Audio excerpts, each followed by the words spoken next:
The day I found out about my tumor, my girlfriend, Tina, was at the hospital. When I got there, I saw her in a small ceremony with her first love. She told me his last wish was for her to marry him. I stood there, feeling lost. What about me? All the years I had waited for her, all the effort I had put in, meant nothing compared to a single tear from her old flame.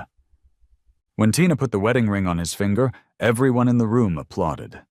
The atmosphere felt strange, a mix of celebration and sadness. He lifted her veil, and I finally saw him clearly. Eric, in his suit, looked incredibly handsome, making me feel like I didn't measure up. The crowd started chanting for them to kiss. Eric leaned in, and Tina, after a moment of hesitation, kissed his cheek. Just then, her eyes met mine. I was standing under a tree nearby. It was a wedding happening at the hospital, which felt both romantic and out of place in such a serious setting. And this woman, who had promised me forever, who had promised me a beautiful wedding, was now holding another man's hand, making vows of eternal love. I felt frozen, my hands and feet cold. A breeze blew past, chilling my face. The wedding paused awkwardly because of me. I heard whispers. "Who's that? What's he doing here? He can't be here to crash the wedding. He's nothing compared to the groom." All eyes turned to me, judging and disapproving, as if I was ruining a perfect love story. Eric saw me too. He frowned slightly, his handsome face like a perfect sculpture. Tina panicked, pulling away from him and trying to come to me. "Ben, Eric held her arm, looking at me with a sad expression. "Tina, the wedding can't happen without the bride." Tina, usually so sure of herself, hesitated.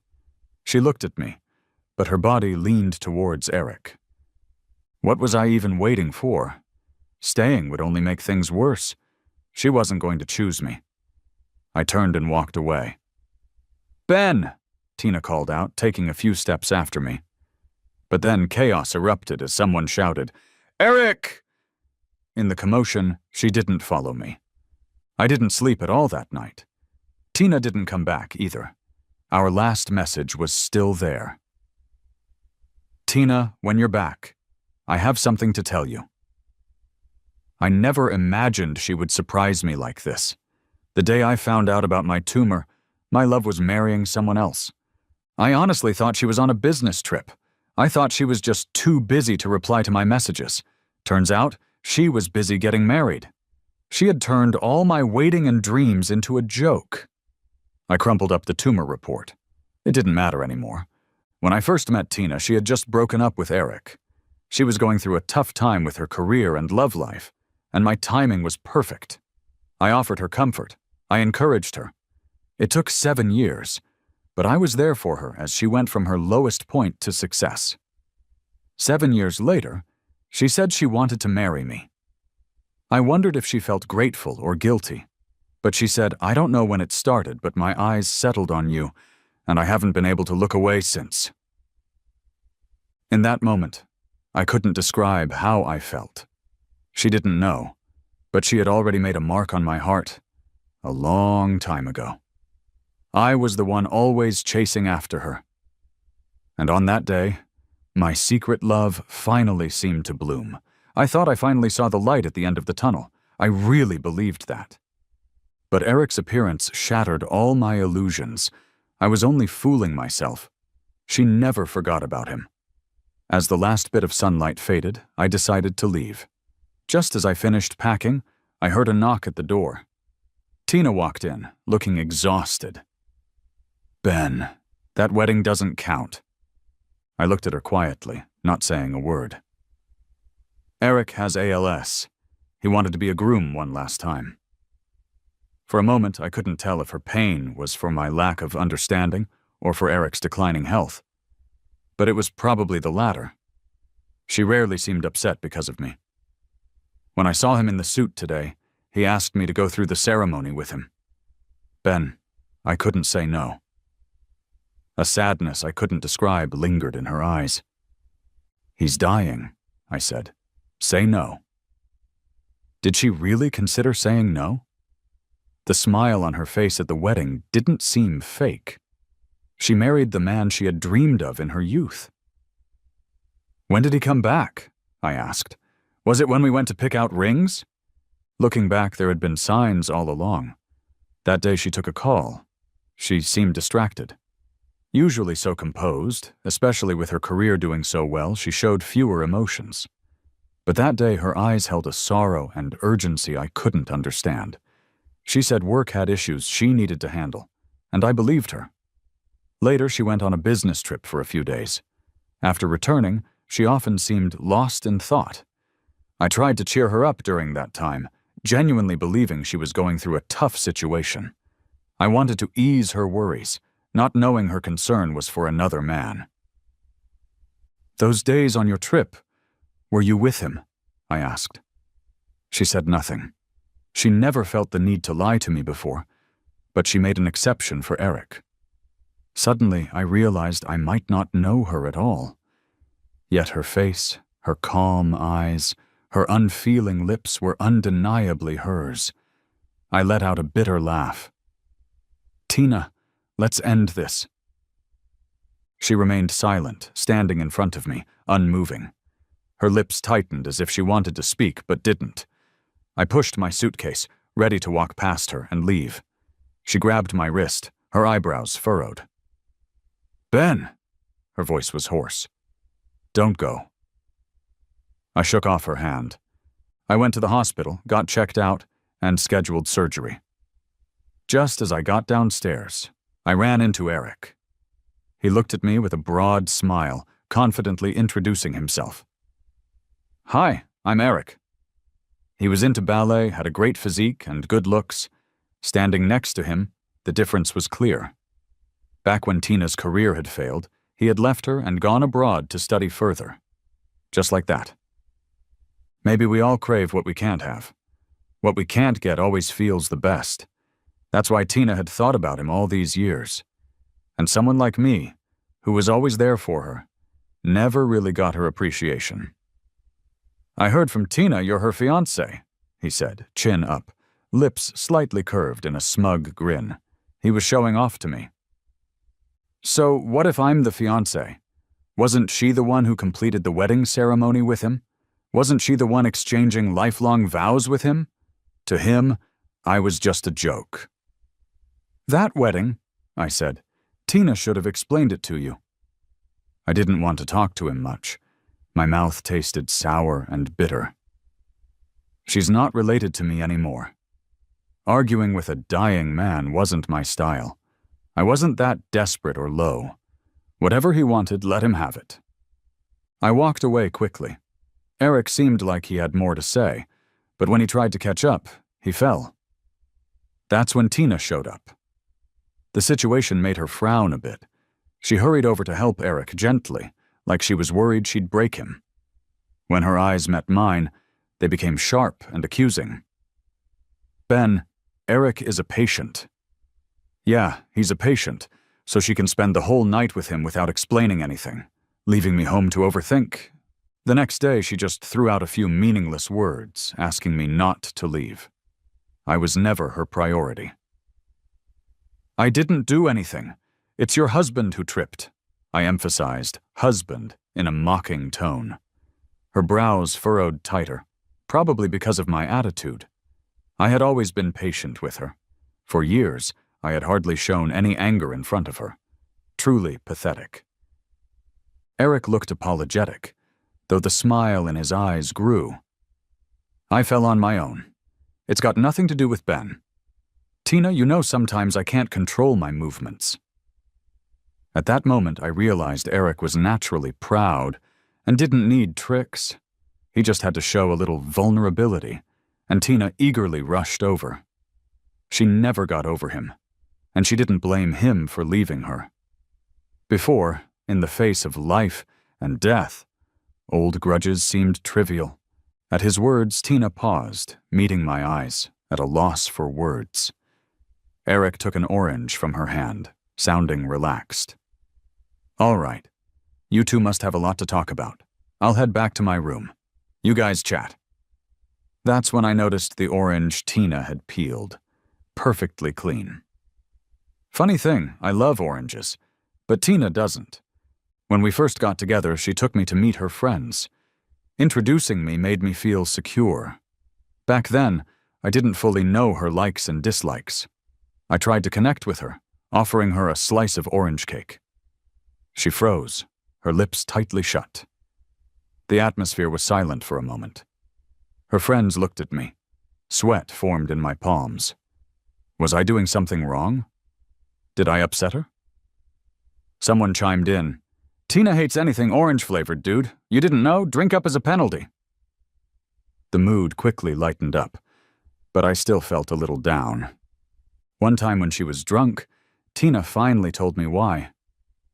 As a kid, she didn't really avoid citrus fruits. Her mom was sick and had a poor appetite, but she especially liked oranges. The house always had them. It was a cold winter, the last time she peeled an orange for her mom. She kissed her cheek and said, "Wait for me at home. By the time you finished that plate of oranges, I'll be back that day."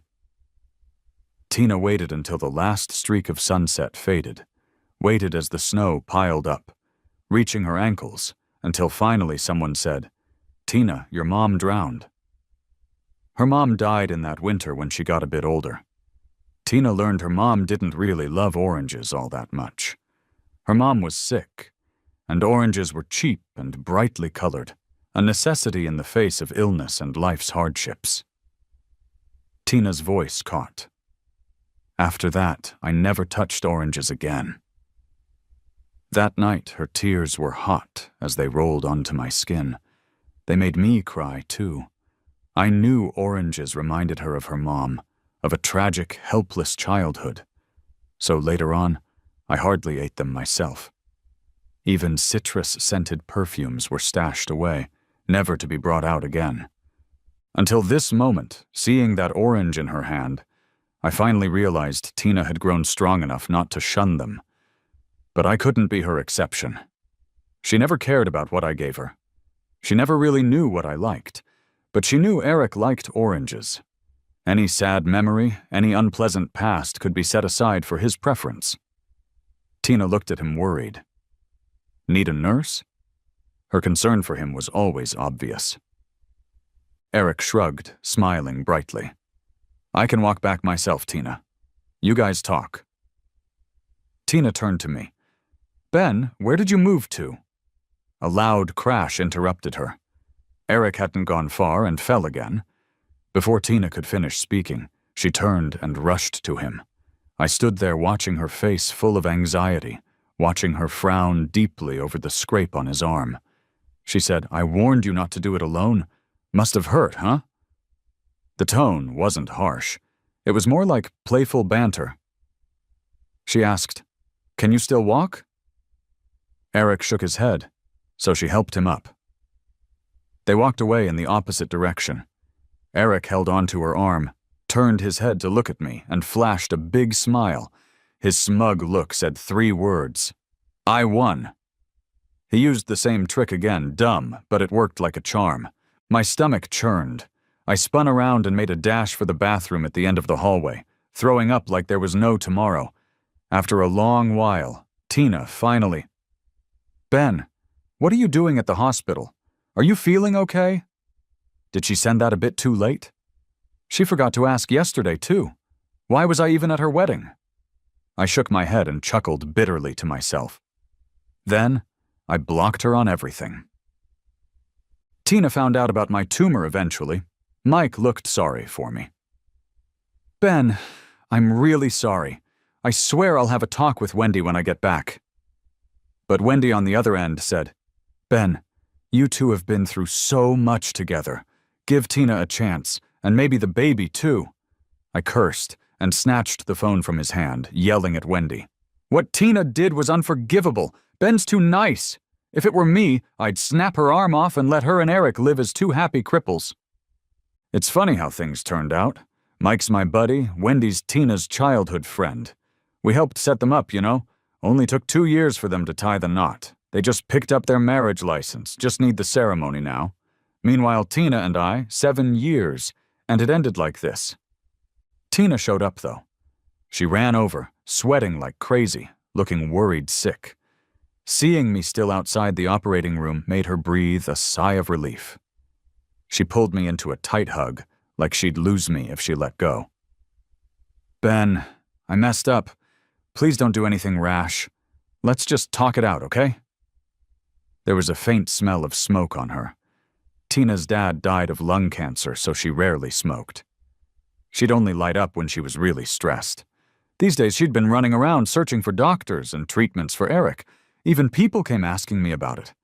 They tried to subtly check if I was okay. Do these people really think I could get Tina this worked up? It's hilarious. Even stronger than the smoke was the scent of jasmine. A couple of days ago at the hospital, I picked up that familiar scent on Eric.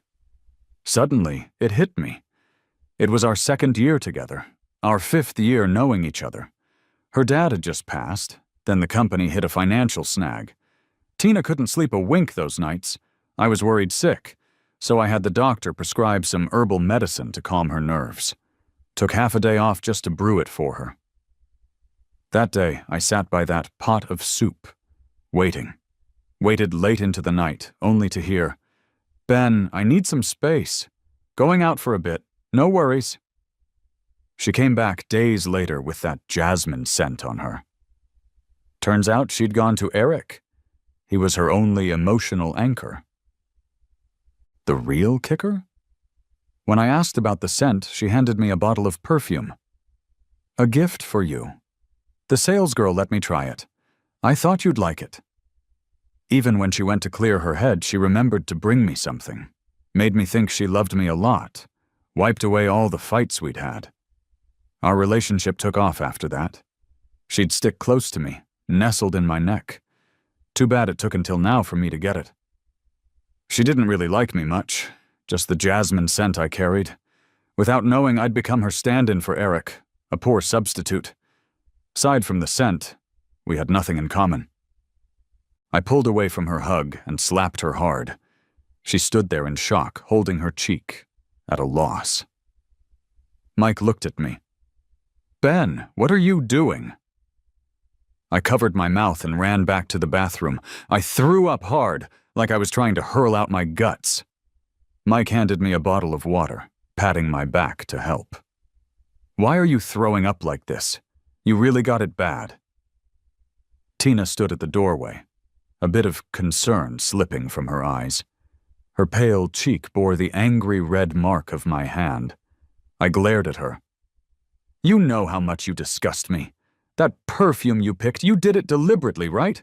Just like Eric's scent." She knew exactly what I was talking about.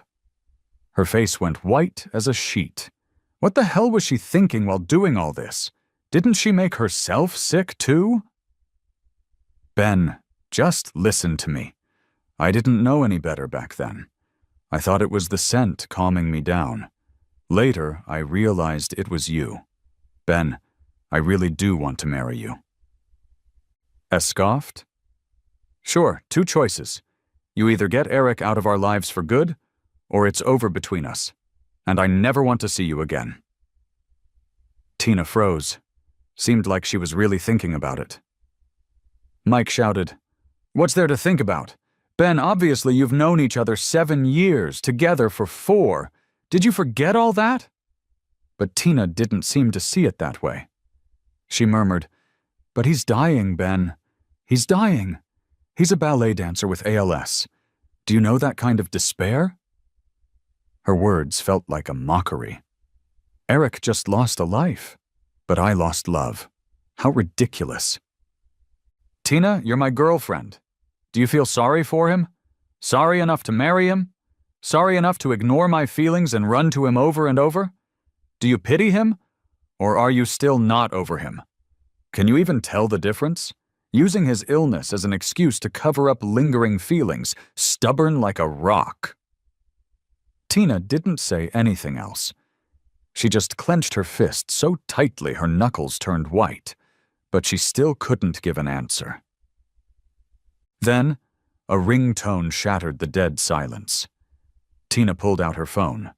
There was chaos on the other end. Someone was shouting, "Get over here! Eric's going to hurt himself! He doesn't want to live!" She panicked instantly. And just then, the nurse called me into surgery. She had already made her choice. I smiled and said, "Go ahead. Don't let him really die, or you'll hate me forever. Getting hated by someone like that would be bad karma." Tina looked at me, pleading. "Ben, promise me, let's talk when I get back, okay?" I just curled my lips. My fingernails dug into my palm. 7 years, it was like feeding a dog.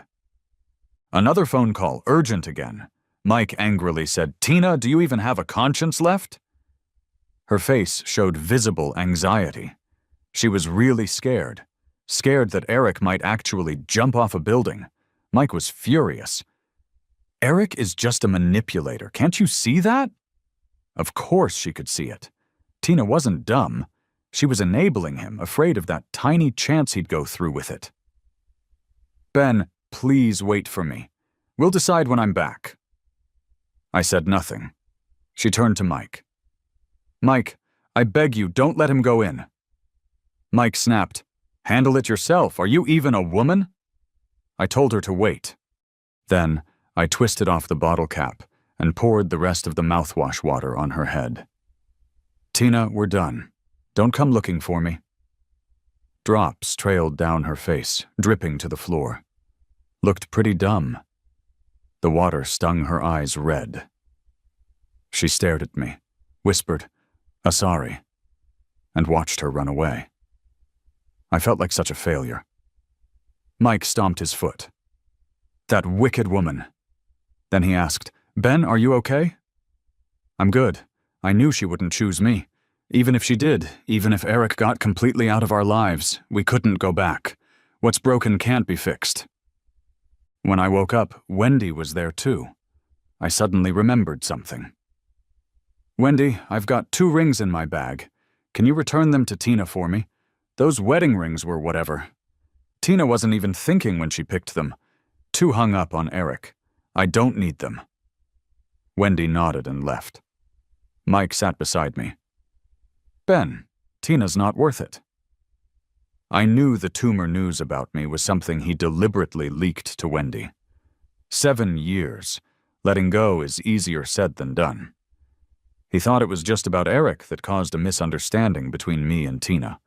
He had no clue they held a wedding. He didn't know that because of Eric, Tina abandoned me again and again. But now he fully understood. Wendy sent him a video. Mike didn't hide it from me, played it right there. In the video, Tina was holding Eric. They clung to each other, crying. He said, "I don't want to be in the hospital. It's so stuffy. I don't like it here." Tina agreed to everything. He said, "I want to see the World Dance Ballet again. I want to—" He broke down. Tina kept saying yes. He closed his eyes. Tears rolled down his cheeks. See how tender. Fate's been so cruel to those 2 lovebirds. Made me sick. Mike showed me the video to push me to be more heartless. She was always clear-headed. After the hospital observation period, Wendy and Mike took me home. Just got in the car, Tina showed up. She held the ring box I returned, looking a bit dazed. Mike frowned. "Stop acting like the victim. Didn't you bring this on yourself?" I chuckled. "If you're really that in love, just die with him. Don't show up in front of me again." With that, her blank face cracked. Pain, sadness, guilt leaked out. Her eyes turned crimson. I had nothing more to say. My stomach ached fiercely. Even breathing had to be handled gently. Mike exploded, shouting, "Empty your heart so who comes later can fit comfortably. Such a simple thing. Why can't you get it, Tina? Ben waited 7 years for you and Eric. He dumped you, yet you run back to him like a fool. You know you're being pathetic. Gave your heart to the dogs. It's bad luck." Tina didn't argue at all. Mike went to shut the car door. She reached out, holding the door. "Ben, he'll leave our lives." Mike rolled his eyes, smirking. "Didn't you just say you wanted to travel the world with him? Guess it's fool the first, fool the second, huh, Tina? You want both, that's greedy. I'm closing the door now. Your hand gets stuck? Won't be able to take care of your old flame, eh? Tina remained unmoved. No matter how Mike cursed, she wouldn't let go. Wendy got out, tried reasoning with her. You should leave now. What you did was just wrong. Don't force us to give you a punch. Tina just stared at me. Ben, those were just to calm him down. I'll explain it to him. She opened the ring box and handed one of the rings over to me. We can go back to how things were. We'll get married, and we'll have kids. Wendy shook her head over and over. Then, with pride, I opened each of her fingers. Tina looked at me, trembling lips. She almost overflowed with pleading in her eyes. The car started. I glanced in the rearview mirror. Tina stood there, staring at the direction I was leaving. She knew the consequences when she decided to leave me. She was just putting on a pathetic act to show her deep feelings. Mike looked where I was looking and scoffed. What a drama queen. The days after, I stayed in my rental apartment to recover. Mike came to see me often. He said, Tina keeps bugging Wendy, asking for your address. It's driving me crazy. I laughed and continued eating my orange pudding. One day I got a call from Eric. He asked me to meet up and talk. I gladly accepted. When I got to the cafe, he was already there. Setting aside our grudges, Eric is the kind of guy who catches your eye. He's really handsome. He said, Tina's been relying on you all these years, thanks. I chuckled. Do you know what you look like now? Like a smug little thief, knowing you've stolen someone else's fruit. And you're still proud, not ashamed, pretty shameless. Some things just have to be said. Eric stirred his coffee, not a hint of anger on his face. Feelings aren't like planting vegetables.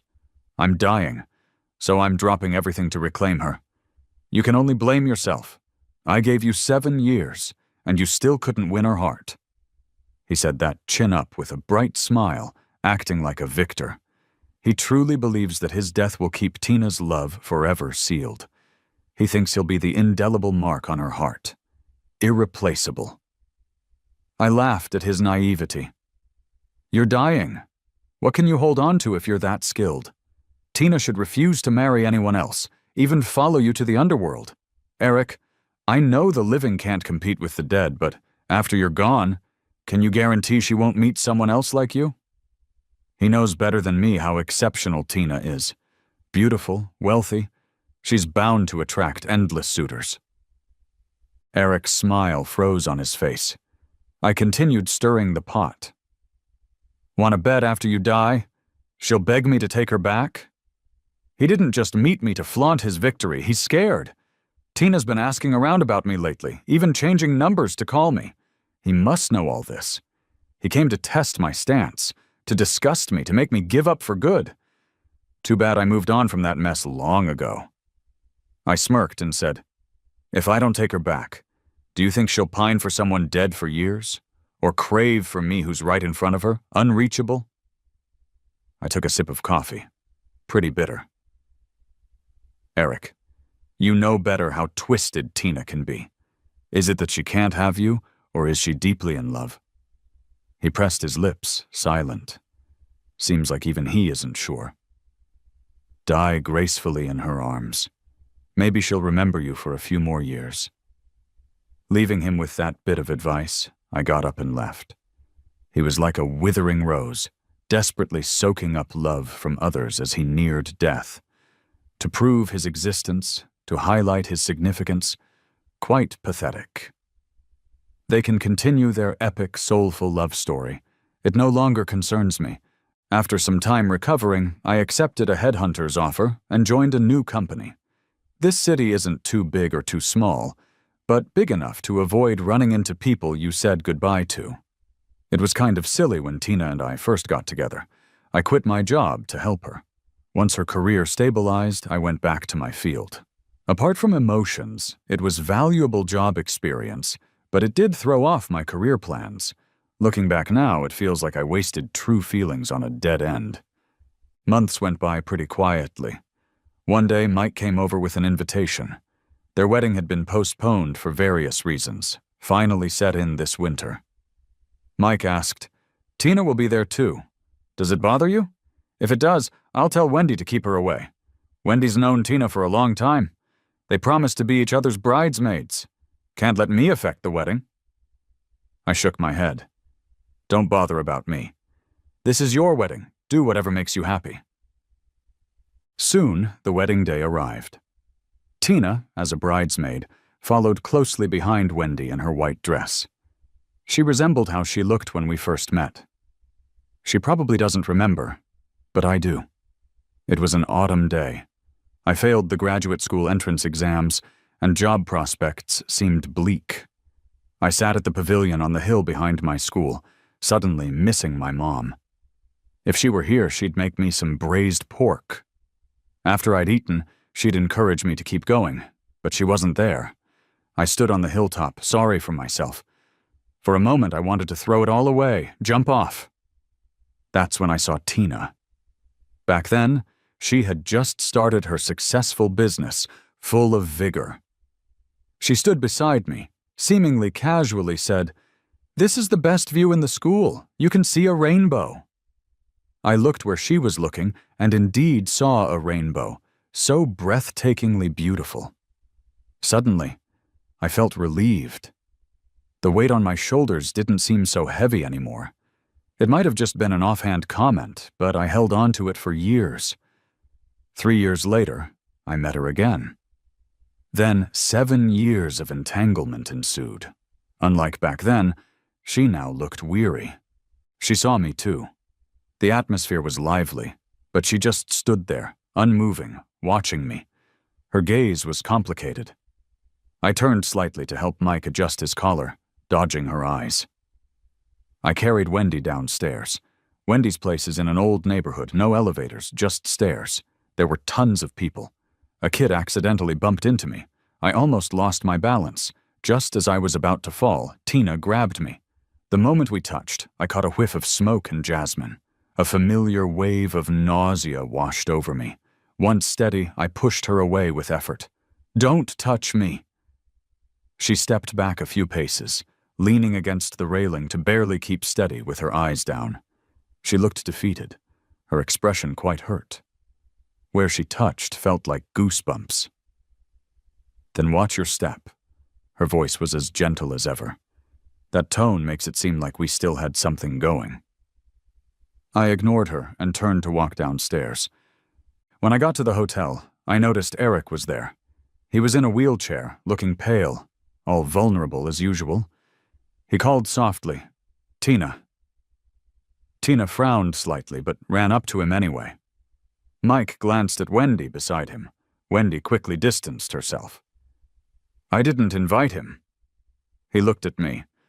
Maybe he's afraid Tina would be snatched away. Thieves fear fellow thieves the most. I raised an eyebrow. "I'm no thief." Wendy shrugged. "People with dirty minds think everyone else is dirty too." Mike chuckled coldly. "Fine. If he's shameless, then I won't be polite." Soon, it was time. Love Story played in the background. In her white wedding gown, Wendy slowly approached Mike. Standing in the crowd, I couldn't help but get teary. I hadn't noticed Tina had come near until she handed me a tissue. I didn't take it. That's when I noticed the wedding ring on her finger. Quite a show. Didn't pick it with any emotion yet. After the split, she refused to take it off, pretending to be sentimental. Eric wheeled in. "Tina, we never exchanged rings." Tina didn't answer, turning to look at me. She seemed to seek some sadness or regret on my face, but she would be disappointed. I watched the couple on stage, smiling brightly, cheering for them to kiss. Tina lowered her eyes. "That could have been us on stage, right?" Her voice was soft, barely audible in the crowd, but I heard it. So did Eric. His lips trembled badly. He surely knew the us she meant was her and me. Mike once suggested a group wedding for the four of us. Back then, we were all close. Such a suggestion naturally passed unanimously. I didn't expect Tina to remember that. Wanting both what's in the bowl and the pot, it's disgusting. I took a step back. Just then, a bouquet suddenly hit Eric on the head. Mike took the microphone. "Oops, how'd that hit you? Weren't you married? Said you were terminally ill and just wanted one wedding, so you snatched someone's fiancé. No license, just a forced wedding in a suit. Clever, really clever. People love gossip." Upon hearing this, guests who were quietly eating all looked up, seeking the subject of interest. I moved further to the side. Eric held the bouquet, face ashen. Murmurs erupted around. Some even took out their phones to record. Oh my, how could someone this handsome be a homewrecker? Terminal illness isn't an excuse to steal a fiancé. They were about to get married, and he pulled this stunt. Shameless. That girl's no good either. Perfect match for him. Wendy cleared her throat for show. Mike winked at me, handing back the mic to the host. He was standing up for me at Eric's wedding. I too faced malicious speculation from his friends and family. Eric seemed lost. He instinctively looked to Tina for help, yet she merely looked at me, seeming like she wanted to speak, but didn't. "Tina? Tina?" Eric called out. Tina didn't respond. Eric's eyes quickly filled with tears. Words are powerful. He hurriedly looked down and wheeled himself out. Surprisingly, Tina didn't chase after him. "Ben, we didn't get a marriage certificate. I really regret it."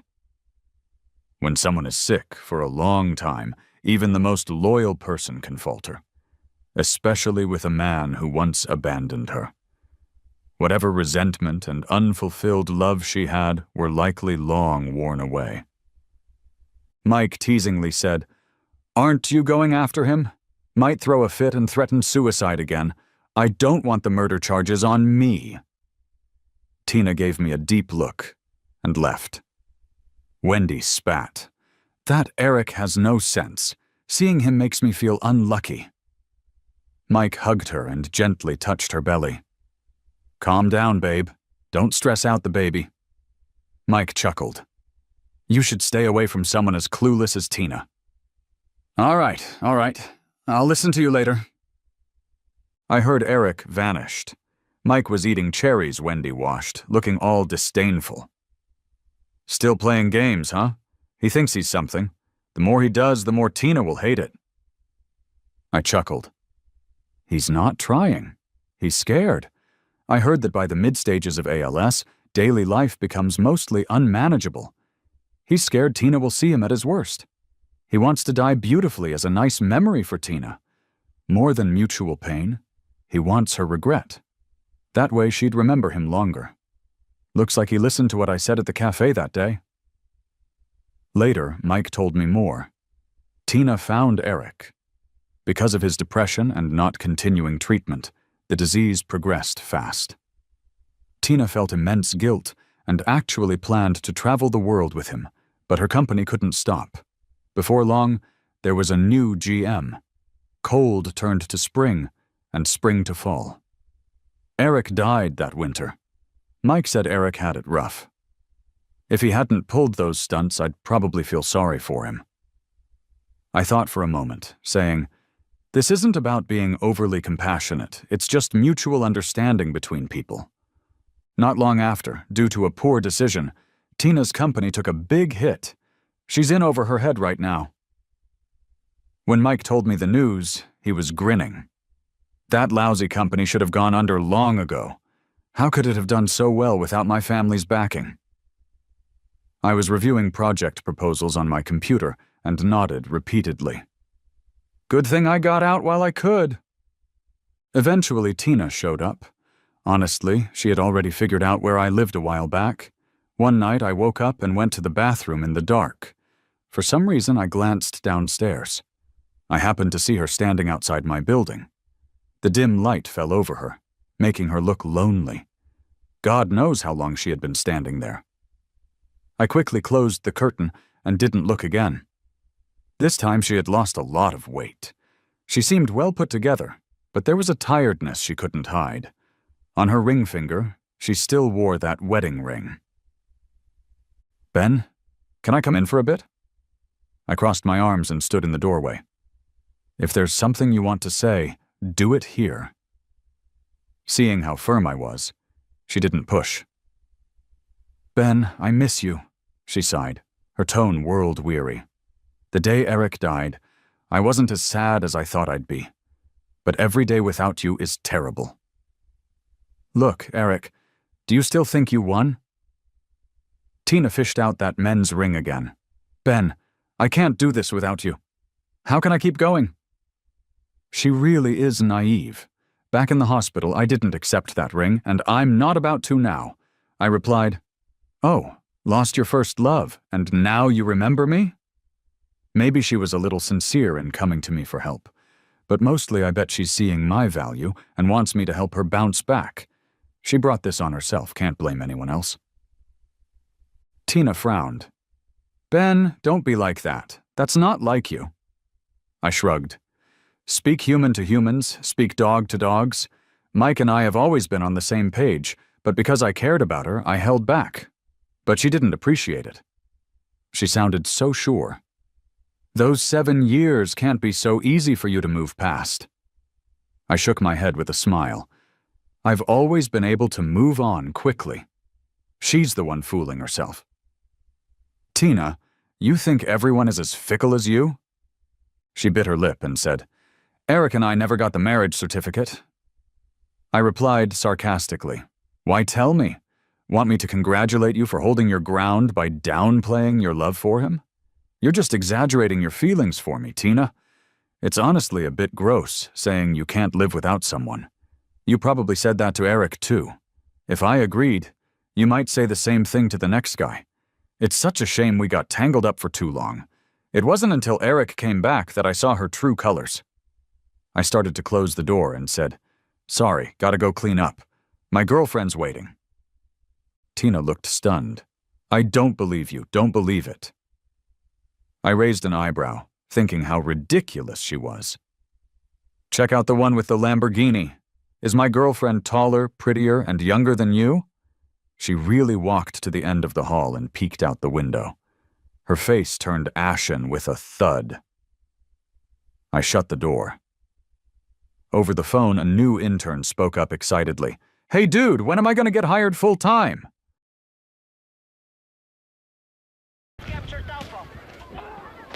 So...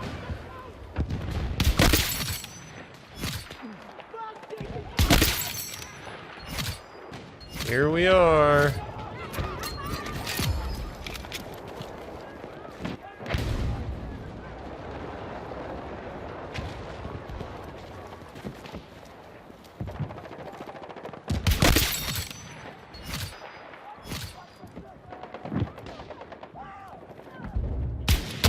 Fuck me. It's almost about o'clock.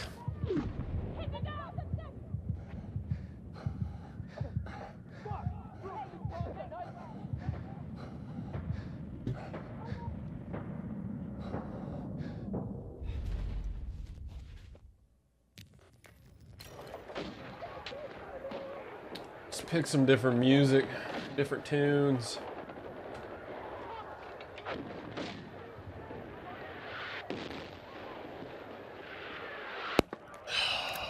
I'm gonna have to take this off soon. It is way too fucking hot.